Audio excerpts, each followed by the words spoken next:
नमस्कार प्रेक्षक हो, सह्याद्री वाहिनीच्या आरोग्य संपदा या कार्यक्रमामध्ये मी डॉक्टर प्रतिभा माने तुमचे मनापासून स्वागत करते। प्रेक्षक हो, निरोगी असणं ही प्रत्येक व्यक्तीची इच्छा असते आणि निरोगी असण्यासाठी सगळ्यात महत्त्वाची असते ती म्हणजे त्या व्यक्तीची प्रतिकारशक्ती। दैनंदिन जीवनामध्ये हवेमधून, पाण्यामधून, अन्नामधून तसेच आजारी व्यक्तीच्या संपर्कात आल्यामुळे विविध रोग होण्याची शक्यता असते आणि या रोगांचा सामना करण्यासाठी आपल्याला आवश्यक असते ती म्हणजे आपल्या शरीराची प्रतिकारशक्ती। योग्य आहार विहार यासोबतच जर लसीकरण केले असेल तर त्यामुळे आपली प्रतिकारशक्ती वाढण्यासाठी नक्कीच मदत होते।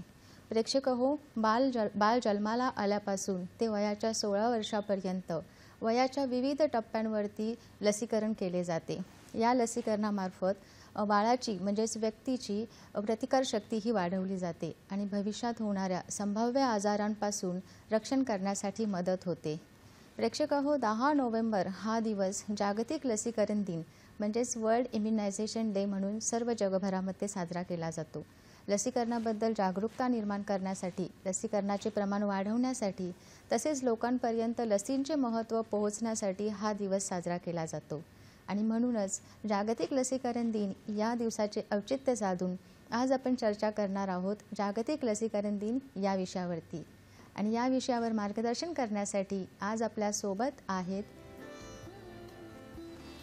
Doctor Sanjeevani Satish Masavkar ma'am. नमस्कार मॅम, सह्याद्री वाहिनीच्या आरोग्य संपदा या कार्यक्रमामध्ये तुमचं मनापासून स्वागत। नमस्कार मंडळी, मी डॉक्टर संजीवनी सतीश मासवकर, अतिरिक्त प्राध्यापिका बालरोगतज्ञ, Lokmanya Tilak municipal medical college आणि सर्वसाधारण रुग्णालय। मला या कार्यक्रमासाठी आमंत्रित केल्याबद्दल मी सह्याद्री डीडी वाहिनीचे आभार मानते। तसेच आमच्या रुग्णालयाचे अधिष्ठाता माननीय डॉक्टर मोहन जोशी सर, विभाग प्रमुख डॉक्टर राधा गिल्डियार्ड, प्रभारी विभाग प्रमुख डॉक्टर मोना गजरे यांच्या प्रोत्साहन आणि परवानगीसाठीही मी त्यांची आभारी आहे। धन्यवाद मॅम, तुमचे इथे पुन्हा एकदा स्वागत आहे। प्रेक्षक हो, मॅम सायन हॉस्पिटल येथे बालरोगतज्ञ म्हणून कार्यरत आहेत। मॅमचा थोडक्यात परिचय असा आहे, डॉक्टर संजीवनी सतीश मासवकर मॅम ह्या प्रसिद्ध बालरोगतज्ञ आहेत। Ma'am Lokmanya Tilak medical college Sion Mumbai येथे ॲडिशनल प्रोफेसर म्हणून कार्यरत आहेत। मॅम पेडियाट्रिक ICU व पेडियाट्रिक कार्डिओलॉजी विभागाच्या इंचार्ज आहेत। त्यांनी पेडियाट्रिक इंटेन्सिव्ह केअर या विषयावरती फेलोशिप केलेली आहे। मॅम बालकांचे अतिदक्षता विभाग तसेच बालकांमधील हृदयरोग या विषयातील तज्ज्ञ आहेत व बालकांमधील सांसर्गिक आजार व त्यांची चिकित्सा यामध्ये मॅमनी विशेष प्रावीण्य मिळवलेले आहे। प्रेक्षक हो, त्यांचा मुलांमधील धनुर्वाताच्या नवीन उपचार पद्धतीचा लेख आंतरराष्ट्रीय नियतकालिकांमध्ये प्रसिद्ध झालेला आहे। शिवाय त्यांना आंतरराष्ट्रीय विज्ञान परिषदेत लहान मुलांमधील मेंदूचा क्षयरोग आणि क्षारांचे प्रमाण यावर पेपर प्रेझेंटेशन करण्यासाठी निमंत्रित केलेलं आहे। मॅम आपण आज लसीकरणाबद्दल बोलणार आहोत। 10 नोव्हेंबरला जागतिक लसीकरण दिन आपण साजरा करत आहोत। तर लसीकरण दिन साजरा करण्याची अशी काही आयोजन कशासाठी करण्यात आले होते? लसीकरण साजरा करतो कारण आपल्याला लसीचं महत्त्व या दिवशी पटवून देऊ शकतो आपण सगळ्यांना, आणि लसीकरण करण्यासाठी आपण पालकांना उद्युक्त करू शकतो।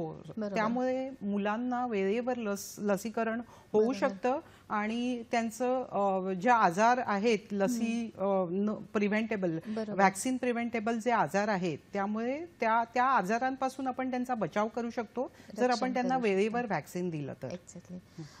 लसीकरणाबद्दल चर्चा करत असताना बऱ्याच लोकांना लस म्हणजे नक्की काय आहे किंवा लस नक्की कोणत्या प्रकारचं इंजेक्शन आहे किंवा त्याच्यामधून काय आपण प्रविष्ट करतो शरीरामध्ये, बऱ्याच लोकांना याबद्दल माहिती नसते।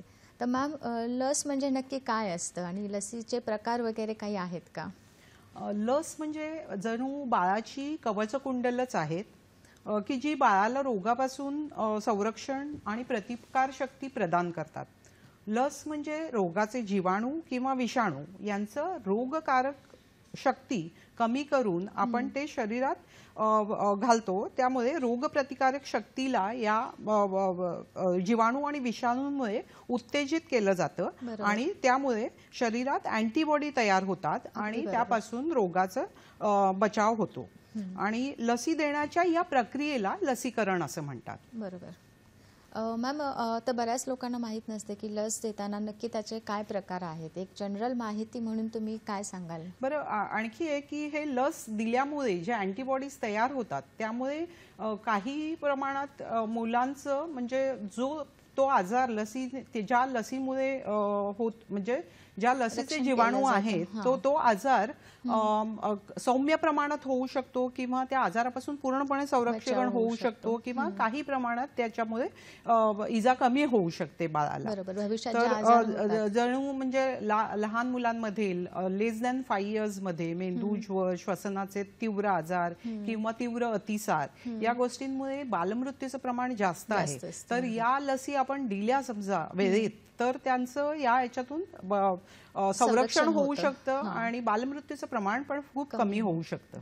बरोबर. तर या लसींचे प्रकार आहेत की या लसींचं किल्ड व्हॅक्सिन म्हणजे मृत जीवाणू विषाणू किंवा लाईव्ह जीवाणू विषाणू ज्यांचे प्रतिकार म्हणजे अटॅक करण्याची पॉवर कमी केली जाते आणि त्यांना ते स्टिम्युलेट करतात. त्याच्यामुळे बाळाला म्हणजे अँटीबॉडीज तयार होतात.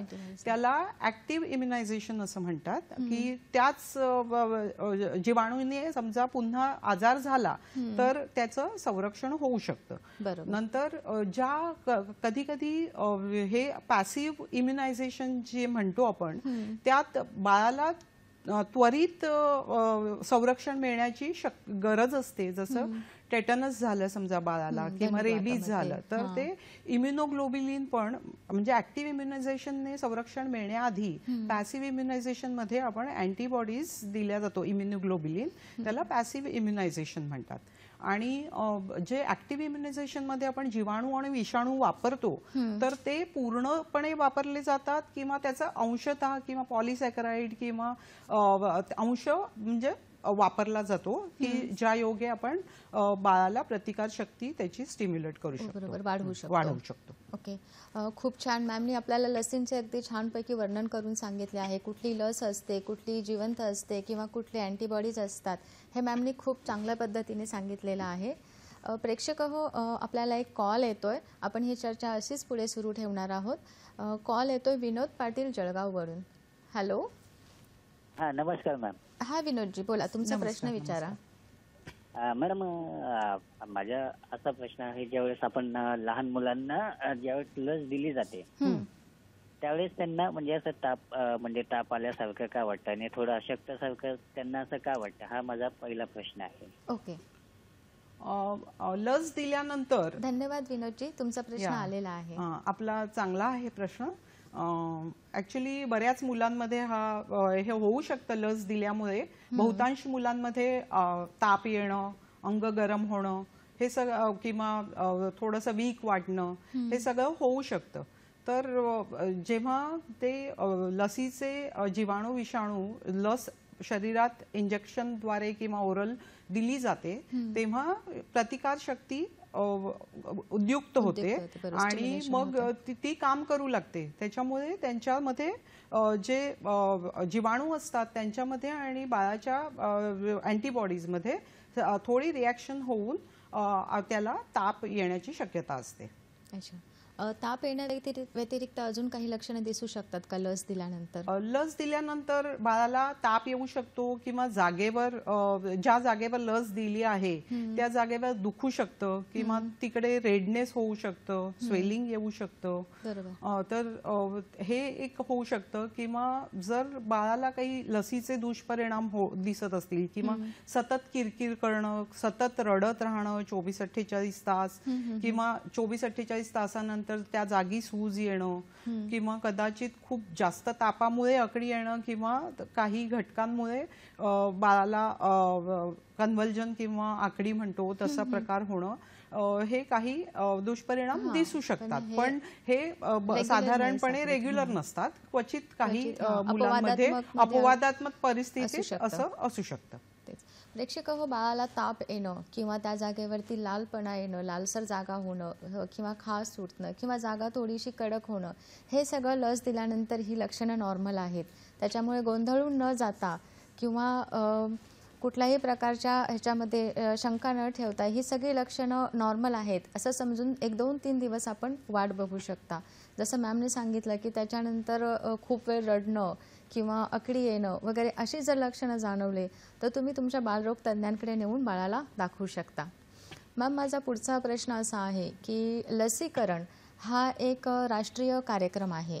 म्हणजे हे कुठल्याही प्रायव्हेट हॉस्पिटलचं किंवा इन्स्टिट्यूटचं एक वैयक्तिक हे नाही आहे. हा पूर्ण आपल्या देशाचा आणि जगाचाच तो एक कार्यक्रम आहे. तर याच्यामध्ये कोणत्या कोणत्या प्रकारच्या लस दिल्या जातात, कोणत्या कोणत्या आजारांवर लस दिल्या जातात आणि त्यांचं प्रमाण किंवा स्वरूप वगैरे कसं राहतं, कोणत्या वयामध्ये वगैरे दिल्या जातात?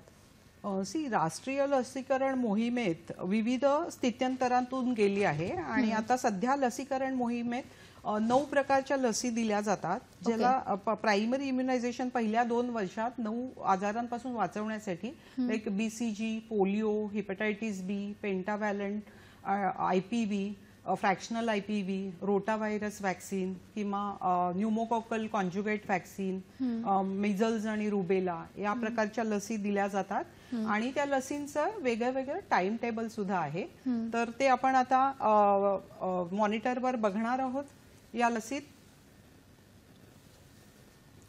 बाळ जेव्हा 24 तास म्हणजे जन्माला आल्यानंतर 24 तासात BCG आणि ओरल पोलिओ वॅक्सिन आणि 0 डोस आणि हेपॅटायटिस B वॅक्सिन हा बर्थ डोस दिला जातो.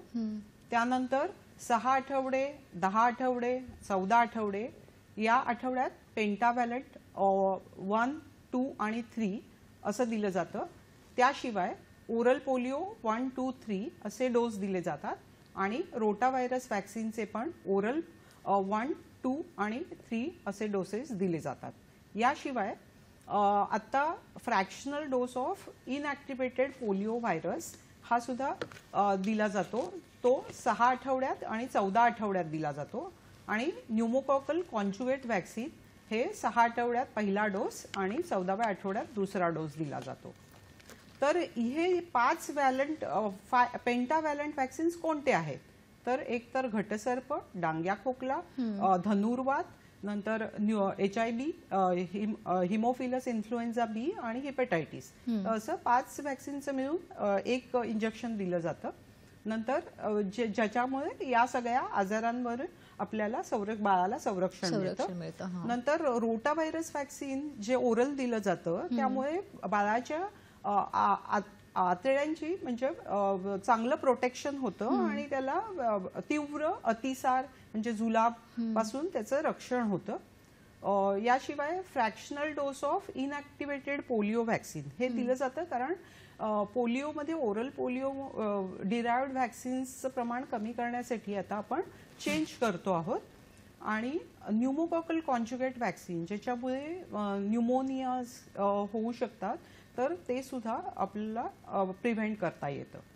याशिवाय आपण 9 आणि 12व्या महिन्यात मिझल्स आणि रुबेला हे वॅक्सिन देतो, जे मिझल्स म्हणजे गोवरपासून बाळाचं संरक्षण करतं आणि रुबेला जी रॅश गोवरसारखीच असते पण ज्याच्यामुळे बाळाला किंवा तिच्या मातेला च्या पुढच्या पिढीला प्रॉब्लेम होऊ शकतो. तर या रुबेला आणि मिझल्स पासून बाळाचं संरक्षण होतं.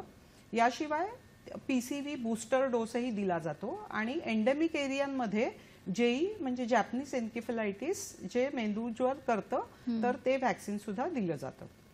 तर ही झाली प्रायमरी इम्युनायझेशन. त्याच्यानंतर 16 ते 24 महिन्यात MR2, JE2 आणि DPT बूस्टर 1 आणि OPV बूस्टर 1 हे वॅक्सिन दिलं जातं. तर आता ही वॅक्सिन्स 3 वेळा देऊन नंतर बूस्टर का दिलं जातं, तर त्याचं जे प्रतिकार शक्तीचं प्रमाण आहे ते द्विगुणित त्रिगुणित होतं आणि बूस्टर डोस नंतर 5 वर्षात 2 बूस्टर, एक 1.5 वर्षात आणि एक 5 ते 6 वर्षात दिल्या. ते ती इम्युनिटी जी बाळाने कमावली आहे ती राहण्यात म्हणजे ती एक्सटेंड राहण्यात मदत होते आणि त्यामुळे बाळाचं आजारापासून रक्षण होतं. याशिवाय 10 वर्ष आणि 16 वर्षात टेटनस आणि डिप्थेरिया याचे 2 डोस दिले जातात, 10 वर्षाला एक आणि 16 वर्षाला एक. आणि प्रेग्नंट वुमन मध्ये सुद्धा टेटनस डिप्थेरिया टॉक्सॉइड 1 आणि 2 हे दिलं जातं अर्ली प्रेग्नन्सीमध्ये 1 महिन्याच्या अंतराने. आणि जर मातेला समजा 3 वर्षाच्या आत दुसरं बाळ झालं आणि पहिलं इम्युनायझेशन तिने घेतलं असेल तर मग फक्त बूस्टर डोस दिला जातो. अच्छा. प्रेक्षक हो, मॅमनी लसींबद्दल अतिशय सुंदर माहिती सांगितलेली आहे. साधारणपणे क्षयरोग, पोलिओ, धनुर्वात, रांग्या खोकला, कॉलरा, अतिसार आणि न्यूमोनिया यांसारख्या महत्त्वाच्या रोगांवरती आपण व्हॅक्सिनेशन करतो. हे जे सर्वसाधारणपणे आढळणारे रोग आहेत, ही वॅक्सिन दिल्यामुळे किंवा लसीकरण केल्यामुळे हे जे आजार आहेत ते नियंत्रणात राहतात, बाळाची प्रतिकारशक्ती वाढते आणि या रोगांपासून बाळाचे संरक्षण होते. प्रेक्षक हो, ही चर्चा आपण अशीच पुढे सुरू ठेवणार आहोत. इथे वेळ झालेली आहे एका छोट्याशा विश्रांतीची. कुठेही जाऊ नका, पाहत रहा आपला आवडता कार्यक्रम आरोग्य संपदा.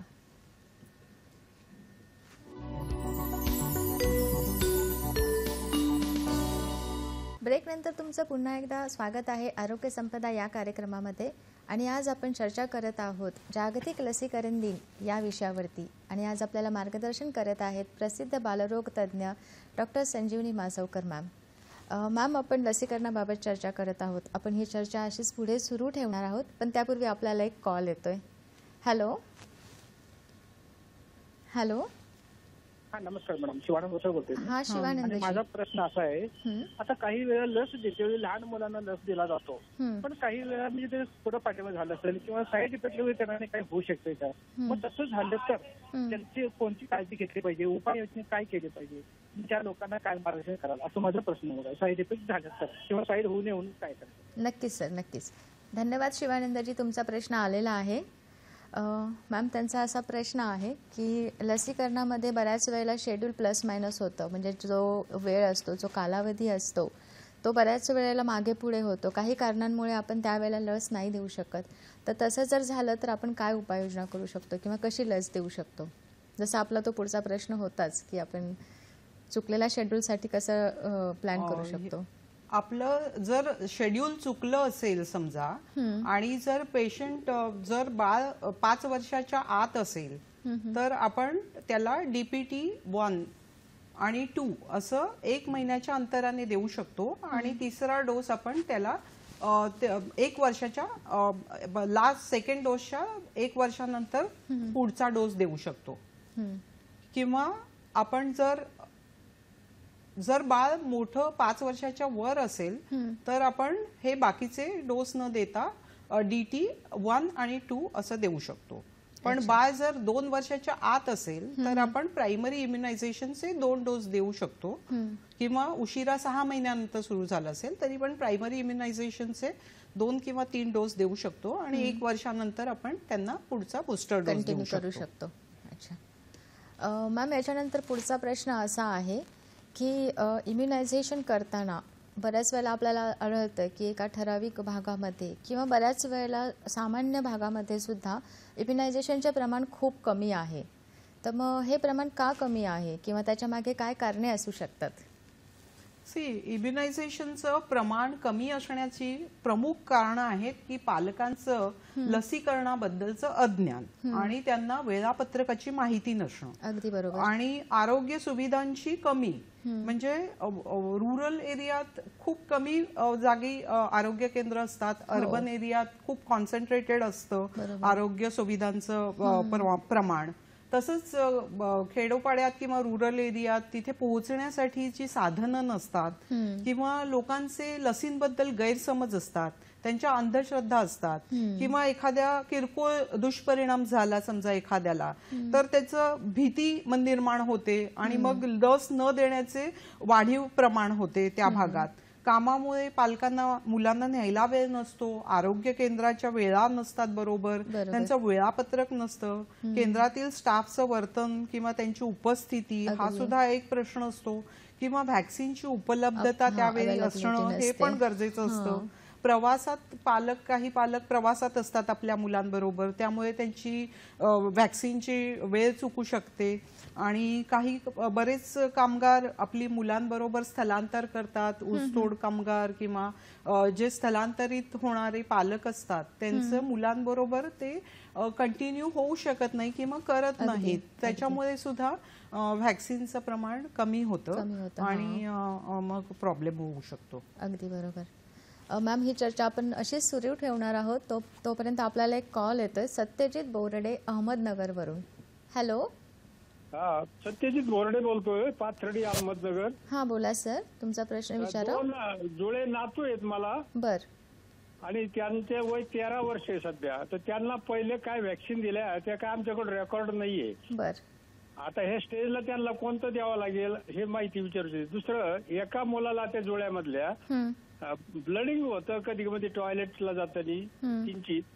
सगळ्या तपासण्या केल्या आम्ही, एंडोस्कोपी वगैरे इतर, पण जर त्याच्यातून त्याचं काही फाइंड आउट झालेलं नाही, का आजार नाही म्हणतात, पण टॉयलेटला त्याला जावं लागतं नेहमी. मूळव्याधाचा वगैरे काही त्रास आहे का त्याला?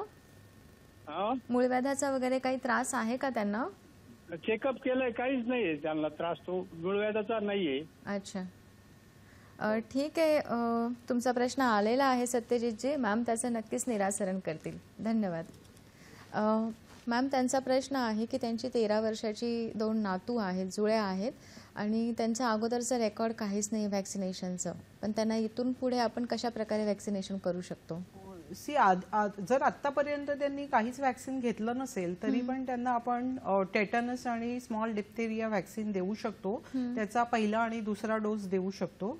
आणखी पीसीव्ही व्हॅक्सिन, नंतर एक्स्ट्रा जे व्हॅक्सिन्स आहेत तर ते सुद्धा आपण त्यांना देऊ शकतो. रोटा व्हायरस किंवा बाकीचे जे आहेत न्यूमोकोकल वगैरे, ते जसजसं मूल मोठं होतं तसं त्याची इम्युनिटी प्रतिकारशक्ती वाढते, त्यामुळे ते त्या वयात देण्याची काही म्हणजे गरज नसते.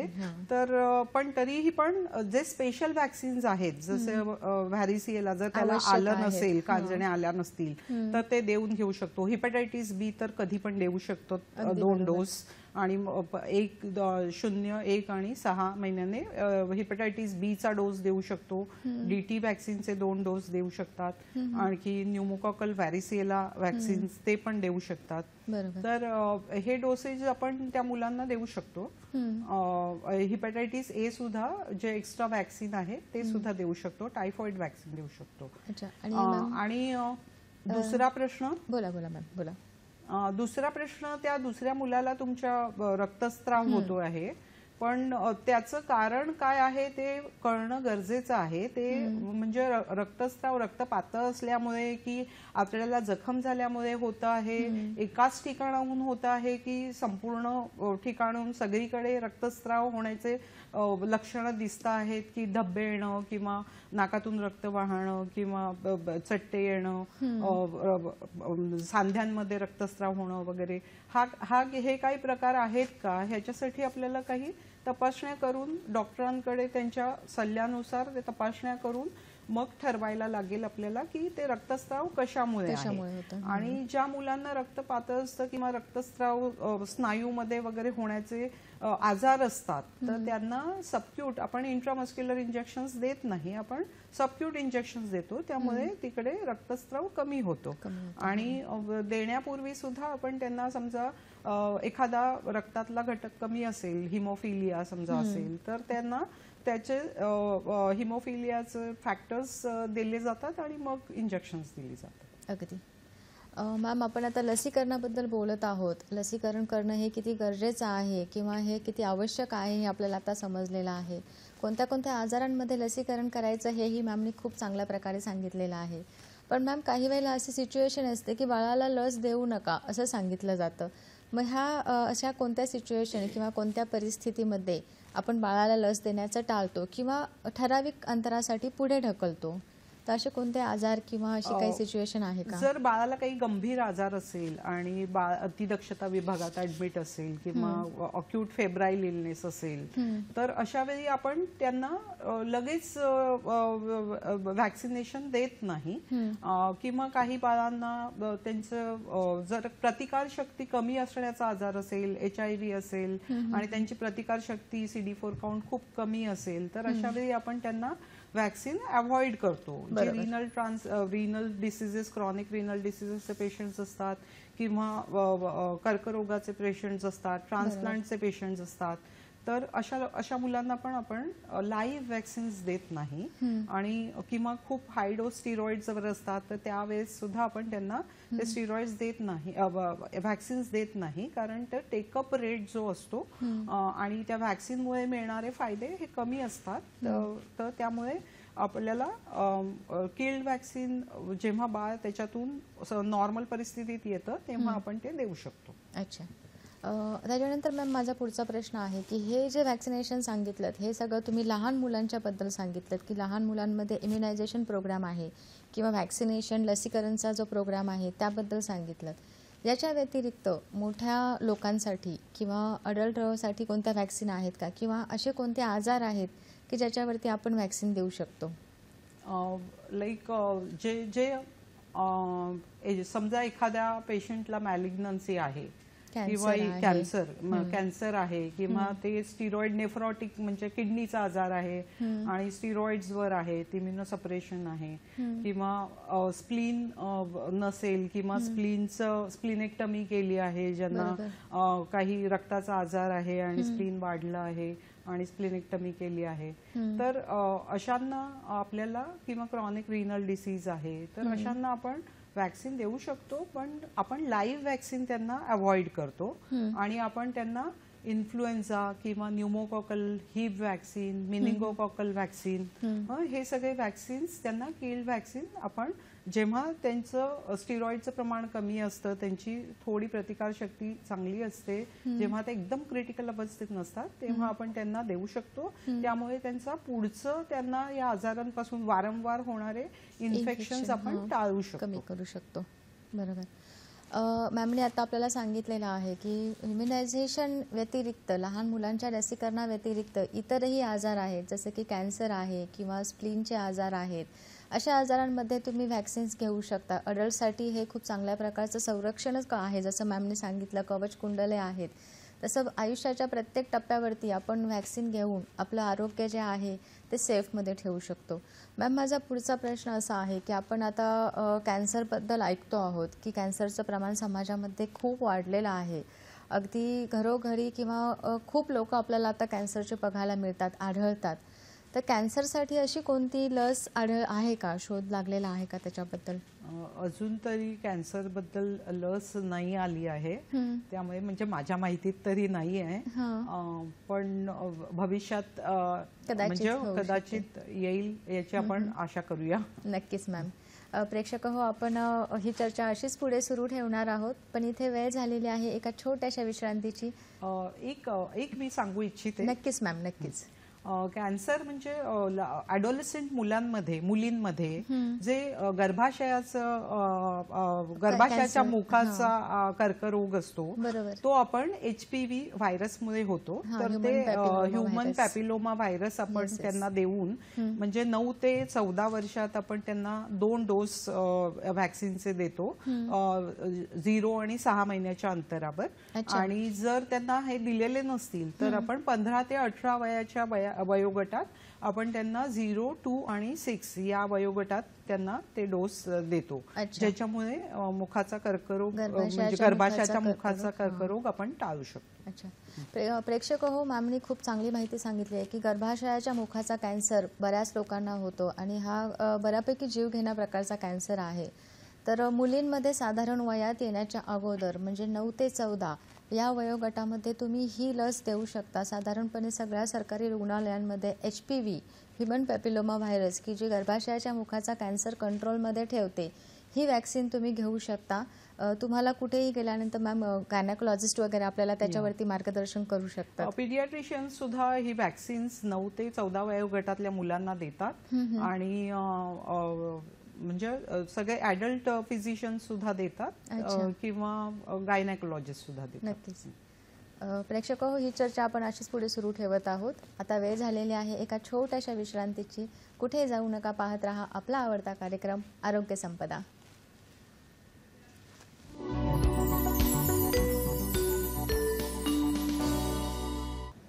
ब्रेकनंतर तुमचं पुन्हा एकदा स्वागत आहे आरोग्य संपदा या कार्यक्रमामध्ये. आणि आज आपण चर्चा करत आहोत लसीकरण, जागतिक लसीकरण दिन 10 नोव्हेंबर या विषयावरती. आणि आपल्याला मार्गदर्शन करत आहेत प्रसिद्ध बालरोगतज्ञ डॉक्टर संजीवनी मासवकर मॅम. प्रेक्षक हो, ही चर्चा आपण अशीच सुरू ठेवणार आहोत, पण आपल्याला एक कॉल येतोय पुण्यावरून मंगल आपटे यांचा. हॅलो. हॅलो. हा मंगलजी, बोला, प्रश्न विचारा. मी पुण्याहून मंगळ आपटे बोलते. मला असा प्रश्न विचारायचा की प्रायव्हेट दवाखान्यामध्ये जी लस दिली जाते तर ते घेणं गरजेचं आहे का? आणि ती काही ठिकाणी म्हणजे किंवा ह्या ठिकाणी घ्या त्या ठिकाणी घ्या, तर कुठे चांगलं घेणं गरजेचं आहे? आणि त्याच्यानंतर ती घेतल्यानंतर लस घेतल्यानंतर मुलांना काही त्रास होऊ शकतो का, किंवा मग त्यांना जपायचं किती? अगदी बरोबर.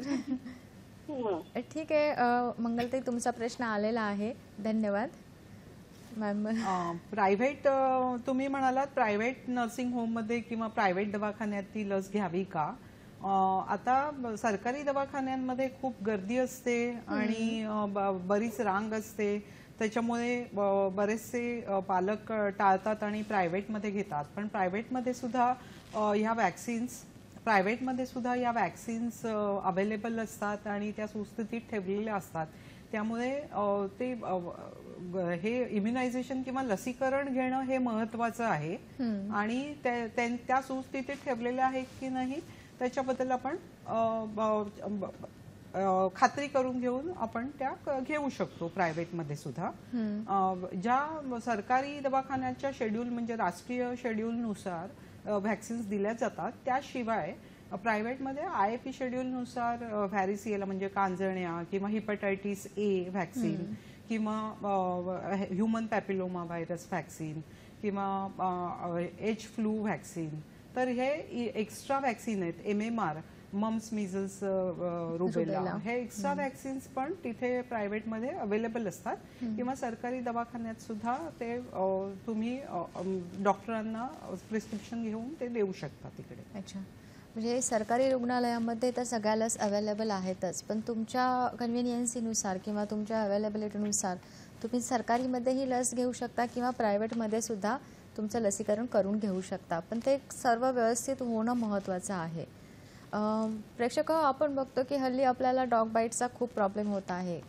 भटक्या कुत्र्यांमुळे किंवा रोड साईड कुठेही आपण जाताना बऱ्याच वेळेला श्वानदंश होतो, कुत्रे चावण्याचं प्रमाण वाढलेलं आहे. तर त्याच्यावरतीही आपल्याला सरकारी दवाखान्यांमध्ये तसेच प्रायव्हेट हॉस्पिटल्समध्ये अँटी रॅबीज व्हॅक्सिन अवेलेबल आहे. तर मॅम, या रॅबीजच्या व्हॅक्सिनबद्दल काय सांगाल?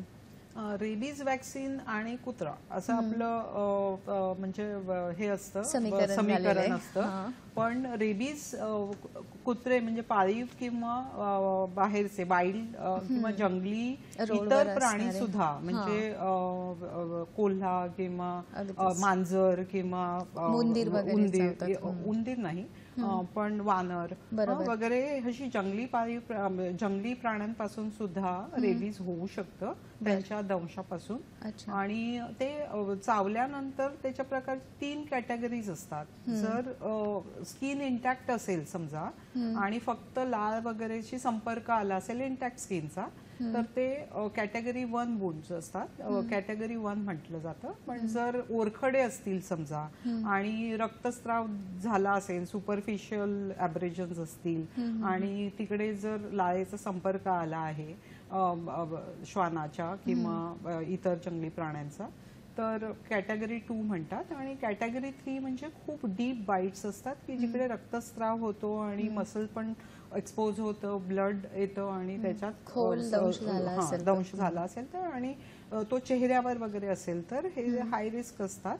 तर 2 आणि 3 यांच्यासाठी आपल्याला रेबीजचं व्हॅक्सिन देणं, अँटी रेबीज व्हॅक्सिन देणं अतिशय आवश्यक आहे आणि ते लगेचच देणं गरजेचं असतं. त्याचा जो कोर्स असतो तो 0, 3, 7, 14 आणि 28 दिवस असा 5 दिवसांचा 5 व्हॅक्सिनचा कोर्स असतो. पण WHO नुसार आता 4 व्हॅक्सिन म्हणजे 0, 3, 7 आणि 14 ते 28 या 14 ते 28 मध्ये एक असं 4 घेणं पुरेसं आहे.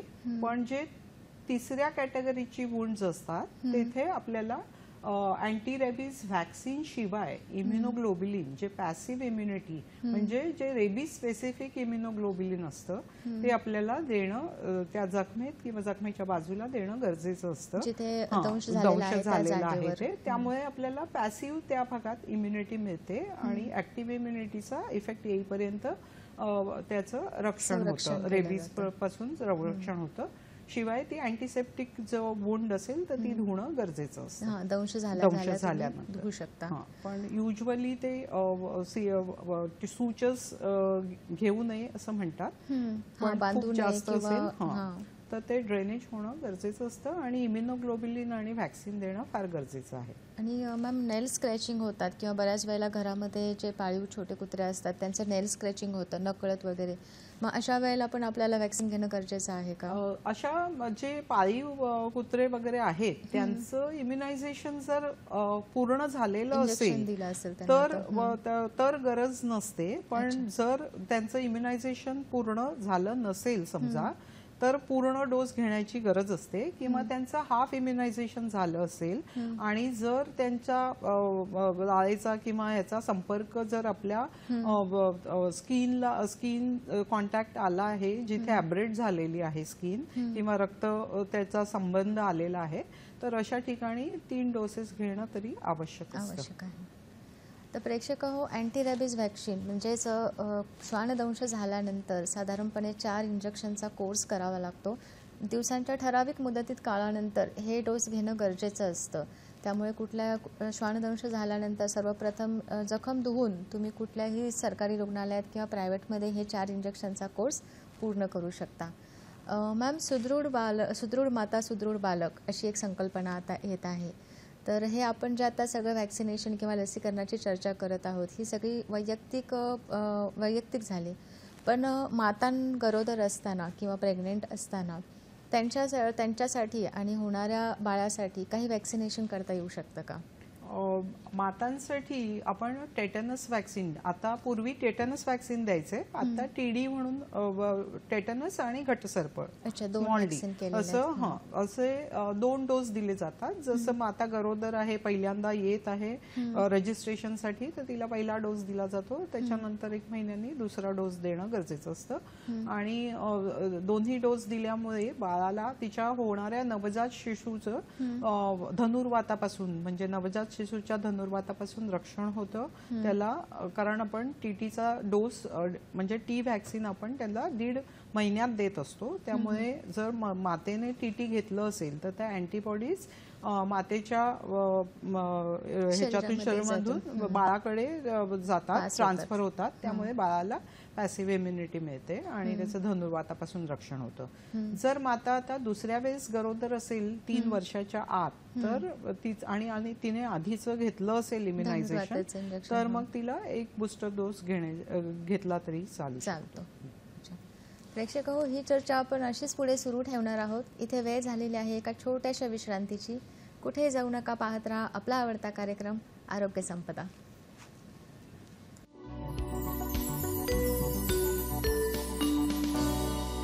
ब्रेकनंतर तुमचं पुन्हा एकदा स्वागत आहे आरोग्य संपदा या कार्यक्रमामध्ये. आणि आज आपण चर्चा करत आहोत जागतिक लसीकरण दिन या विषयावरती. आणि या विषयावर आपल्याला मार्गदर्शन करत आहेत प्रसिद्ध बालरोगतज्ञ डॉक्टर संजीवनी मासवकर मॅम. मॅम, आपण ही चर्चा अशी सुरू ठेवणार आहोत, पण आपल्याला एक कॉल येतोय. हॅलो, दादासाहेब उबाळे जामखेडवरून. नमस्कार दादासाहेबजी, बोला, तुमचा प्रश्न विचारा. माझा प्रश्न असा आहे की माझा मुलगा 2 वर्षांचा आहे, परंतु त्याचा 1 डोस मागील मिस झालेला आहे. मग तो डोस नंतर देता येतो का? कोणता डोस मिस झालेला आहे तुमचा? तो नाही सांगते ना मला, परंतु त्याचा एक डोस मिस झालेला आहे. परंतु तो डोस नंतर दिला तर चालतो का, किंवा जर नाही दिला तरी पण चालतो का, याबद्दल थोडी माहिती सांगा. नक्कीच नक्कीच दादासाहेबजी, तुमचा प्रश्न आलेला आहे. धन्यवाद. तुमच्या बाळाला तुम्ही पहिल्या वर्षातली सगळी जर लसीकरण केलं असेल तर तो दुसऱ्या वर्षातला डोस MR वॅक्सिनचा बूस्टर डोस आहे का फर्स्ट बूस्टर 1.5 वर्षाचा आहे, तर हे जर आपल्याला कळलं तर आपण त्याच्यावर सांगू शकतो की कोणता डोस घ्यायचा आहे. आणि जर आधीचे सगळे डोस घेतले असतील तर 2 ते 4 वर्षाच्या कालावधीत आपण 1 वर्षाच्या अंतराने, शेवटच्या डोस नंतर 1 वर्षाच्या अंतराने किंवा 2-3 वर्षाच्या गॅप मध्ये सुद्धा आपण तो बूस्टर डोस देऊ शकतो. आणि त्याचा पुढचा बूस्टर आपण त्या फर्स्ट बूस्टरच्या 1 वर्षांनी देऊ शकतो. अच्छा. प्रेक्षक हो, बऱ्याच लोकांना संभ्रम आहे अजूनही की कुठल्या लस सरकारी दवाखान्यात असतात आणि कुठल्या लस प्रायव्हेट हॉस्पिटल्समध्ये घेऊ शकतो. तर मॅम, सरकारी रुग्णालयामध्ये कोणकोणत्या लस अवेलेबल आहेत? सरकारी रुग्णालयामध्ये आपण बघितलं की UIP मध्ये ज्या म्हणजे युनिव्हर्सल राष्ट्रीय लसीकरण प्रोग्राम मधल्या सगळ्या लसी मुलांसाठी अवेलेबल आहेत. पण मोठ्या माणसांसाठी जर लसीची गरज असेल तर त्यांना त्या विकत आणून किंवा हॉस्पिटल त्या अवेलेबल करतं, जसं PCV वॅक्सिन किंवा हेपटायटिस B वॅक्सिन हे अवेलेबल करून त्यांना देऊ शकतात. किंवा जे हजला वगैरे जाणारे आहेत तर त्यांना मेनिंगोकॉकल वॅक्सिन किंवा पोलिओ वॅक्सिन हे सरकारी म्हणजे कॉर्पोरेशन कडून अवेलेबल केलं जातं आणि ते त्यांना तिकडे दिलं जातं. अच्छा. याशिवाय रेबीज वॅक्सिन सुद्धा अवेलेबल आहे. TT इंजेक्शन सुद्धा अवेलेबल आहे अडल्टसाठी. प्रेक्षक हो, 5 वर्षांच्या मुलांसाठी सगळ्यात महत्त्वाचा एक प्रोग्राम असतो तो म्हणजे पल्स पोलिओ वॅक्सिनेशन. अगदी सणासारखा साजरा केला जातो. प्रत्येक ठिकाणी बूथ उभे केले जातात आणि लोकांना, पालकांना त्याच्यासाठी इन्स्पायर केलं जातं की पल्स पोलिओ वॅक्सिनेशन करा, पल्स पोलिओ वॅक्सिनेशन करा. तर मॅम, पल्स पोलिओ प्रोग्राम म्हणजे नक्की काय आहे आणि एकत्र देण्याचं त्याच्यामागचं कारण काय आहे? पल्स पोलिओ प्रोग्राममध्ये आपण बऱ्याचदा पोलिओचं वॅक्सिन, ओरल पोलिओ वॅक्सिन आपण देतो सो दॅट आपण इन्शुअर करतो की त्या वॅक्सिनचा इंटेक हा प्रॉपर व्हावा त्या बालकामध्ये आणि त्यामुळे त्याचं पोलिओ पासून संरक्षण व्हावं. बरोबर. तर आपण आता बहुतेक म्हणजे पूर्ण इरॅडिकेट केलेलं आहे 14 पासून पोलिओ. आणि आपल्याकडे पूर्वी ट्रायव्हॅलंट पोलिओ वॅक्सिन होतं जे आता बायव्हॅलंट केलेलं आहे. आणि ह्या ओरल पोलिओमुळे काही केसेस व्हॅक्सिन डिराइव्ड पोलिओच्या असतात, त्याच्यामुळे त्या कमी करण्यासाठी सुद्धा आपण इनऍक्टिव्हेटेड पोलिओ इंट्रामस्क्युलर आपण सुरू केलेलं आहे. आणि ते आता हळूहळू आपण त्याचं प्रमाण बघून आणि आपल्याकडे सर्वेलन्स करून आपण AFP म्हणजे जे अक्यूट फ्लॅसिड पॅरालिसिसच्या केसेस आपण सगळ्या रिपोर्ट करतो, त्यामुळे आपल्याला एकही आपण पोलिओची केस मिस करणार नाही. आणि पोलिओच्या स्टूलमध्ये सॅम्पलिंग घेऊन त्याचं कंटिन्युअस सर्वेलन्स चालू असतो. त्यामुळे आपण आता हळूहळू अशा स्टेजमध्ये आहोत की जिकडे आपण ओरल पोलिओ देऊन पूर्ण बालकांचं पोलिओचं इरॅडिकेशन आपण केलेलं आहे आणि आपण ते परसिस्टंट ठेवणार आहोत. आणि आपण पुढच्या स्टेजमध्ये जाणार आहोत की जिथे आपण ओरल पोलिओ पूर्ण रिप्लेस केलं जाईल IPVने. ओके मॅम, आपल्याकडे वेळेचा अभाव आहे. शेवटचा पण अगदी महत्त्वाचा प्रश्न, वॅक्सिनेशन म्हणजे लसीकरणाबद्दल तुम्ही पालकांना काय मार्गदर्शन कराल? पालकांचं ही कवच कुंडलं आपल्या मुलाला देणं हे पालकांचं, सगळ्या पालकांचं कर्तव्य आहे. कारण मुलं आपल्याला सांगणार नाहीत की आम्हाला वॅक्सिन द्या, त्यामुळे पालकांनी सुज्ञ होऊन आपल्या बालकांचं रक्षण करायला हवं. जसं आईचं, मातेचं पहिलं दूध, चीक हे म्हणजे ते पहिलं वॅक्सिनेशन असतं. आणि त्याच्यानंतर राष्ट्रीय लसीकरण मोहिमेअंतर्गत दिले जाणारी सगळी वॅक्सिन्स फ्रीमध्ये असतात आणि ती इझिली अवेलेबल असतात. आणि ती दिल्यामुळे जे under 5 mortality, vaccine preventable diseases आहेत ते सगळे आपण टाळू शकतो. काही असे आजार आहेत की ज्याच्यावर काही उपायच नाही, जसं धनुर्वात, रेबीज, जिकडे आपण हे वॅक्सिन देऊन ते आपण त्याच्यापासून Control बचाव मध्ये करू ठेवू शकतो, संरक्षण करू शकतो. त्यामुळे आपल्या बालकांना सुदृढ करण्यासाठी, सशक्त करण्यासाठी तुम्ही व्हॅक्सिन देणं फार गरजेचं आहे आणि त्याचा रेकॉर्ड ठेवणंही गरजेचं आहे. तसंच त्यांना म्हणजे मोठ्या मुलांना, ॲडोलसंट मुलींना HPV जे एक्स्ट्रा व्हॅक्सिन्स आहेत ते सुद्धा आपण देणं गरजेचं आहे. कारण कधी कधी समजा बालकांना कांजण्या वगैरे आल्या नसेल, गोवर आलं नसेल आणि तर ते नंतर एक्झामच्या वेळेस येऊन त्यांचे स्कूल अटेंडन्स प्रॉब्लेम होऊ शकतो, त्यांच्या एक्झाम्स ला ते बसू शकत नाहीत. तर त्यामुळे ते स्पेशल व्हॅक्सिन्स पण जर तुम्ही अफोर्डिंग असाल किंवा ते अवेलेबल असेल तर तिकडे देऊन घेणं फार गरजेचं आहे. त्याच्यामुळे प्रिव्हेन्शन असं म्हणतात ना, prevention is better than cure.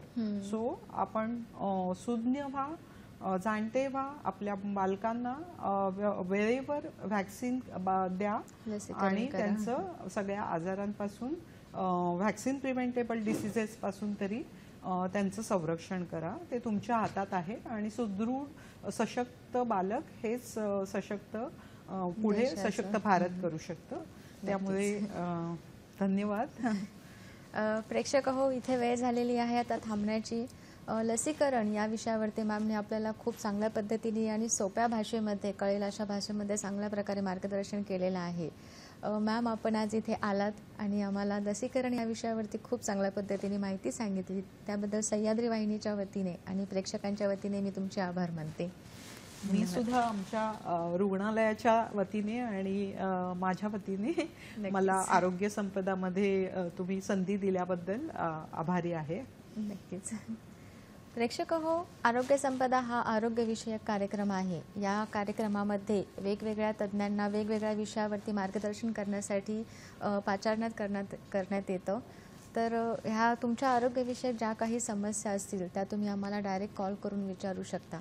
तेव्हा पुन्हा भेटूया पुढच्या कार्यक्रमामध्ये एका नवीन विषयावर, एका नवीन तज्ज्ञांसोबत. तोपर्यंत आनंदी राहा आणि आपल्या आरोग्याची काळजी घ्या. धन्यवाद.